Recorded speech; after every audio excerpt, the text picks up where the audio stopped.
art as an expression of the sacred feminine, the sacred Shakti. The famous Black Gate of Besancon, which has been cleaned up. It's really nice right now. We're going to give you a closer look.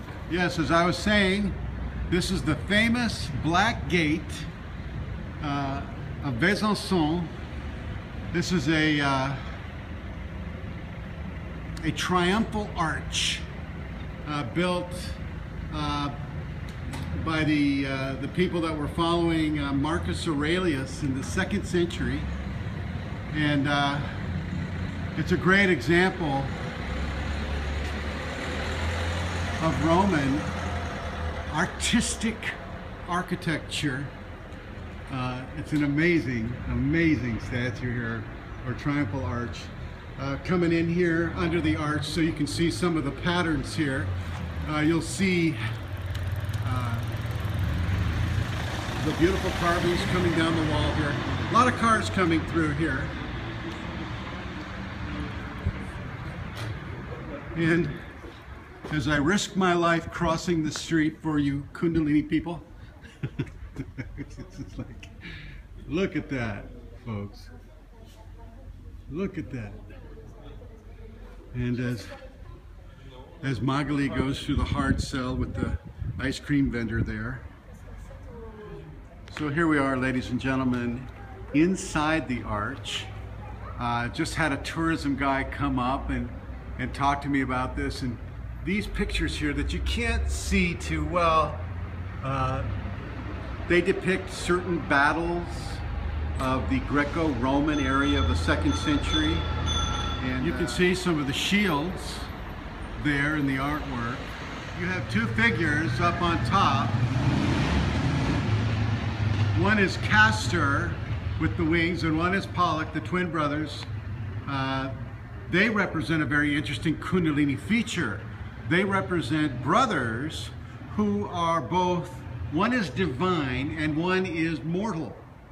And just like Marcus Aurelius, according to the gentleman that just came up and visited Magali, Marcus had a co-emperor, and he died. His brother died, and Marcus Aurelius lived on and basically, you know, continued on as Caesar, being a divine mortal. Just giving you some up close and personal viewing of some of the carvings that come up this arch here. These are, once again, these are battle scenes in many cases. Scenes that show triumphant Marcus Aurelius. Basically a homage to him. Coming in on the inside here, there's a beautiful figure right here that I think has been damaged over time. Very, very beautiful work. Really beautiful detail of the north west arch, I think. The amazing level of artistry depicted on this arch from the 2nd century. Marcus Aurelius was the emperor, the Roman emperor at the time. Now, the reason why I'm showing you these arches and things of this nature, first of all, I got to tell you, it's the busiest time of the day for me to do this. We've got a tourist train coming through here, and I bet he's going to stop and say a bunch of words.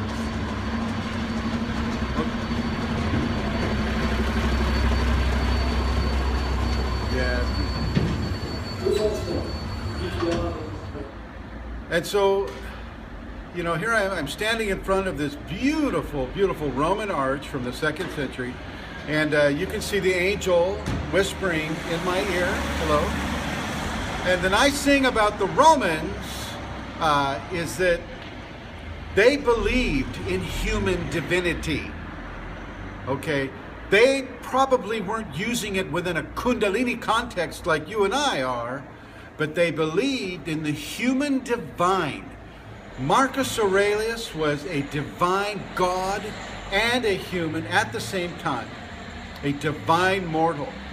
And as I mentioned earlier, his brother and him were co-emperors at the time, and then his brother passed away, and Marcus Aurelius became the sole Caesar of the time.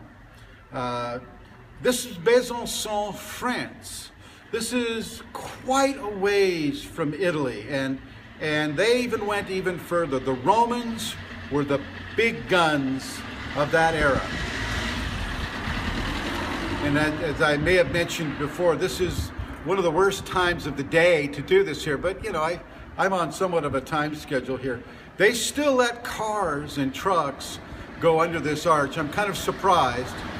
Something so immeasurably valuable as this arch really shouldn't be subjected to so much pollution, or, you know, somebody just accidentally crashing into it. But I wanted to show you an example of the sacred feminine in art from a civilization very, very different from our civilization. And I'm going to take you down into another area where the end of the Roman aqueduct occurred. They had an aqueduct 15 kilometers away. And we're going to go ahead and show you that area as well. See you there.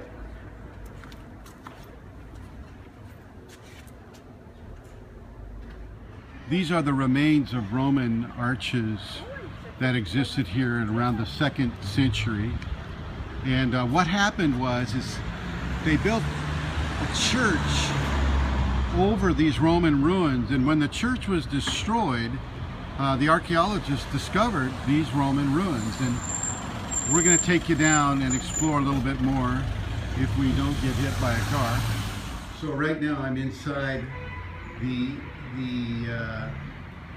end part of the Roman aqueduct here, and you can see some of the statues. They don't know what the statue's of there. You see the person there, and then with 2 circles on either side. There's some writing over here that you might be able to make out a little bit of here. Okay, there's some of the writing, and as I pan around, you can kind of see how it goes, and I'm also panning down on the floor so you can see where the water would run. The water would literally run through here and then fill this tiny amphitheater right here. And then there were other aqueducts that were going through the Roman settlement of the time that would provide water for the various functions that they would use it for. So as I was saying, the Romans were one of those cultures, like the Greeks and even the modern day Hindu, that believed in the possibility of divine humanity. Kundalini people are that divine humanity. For those of you struggling as you go through this process, realize the magnitude of what is occurring. Realize the change and the transformation of what is occurring. The ancient people knew. The ancient people knew.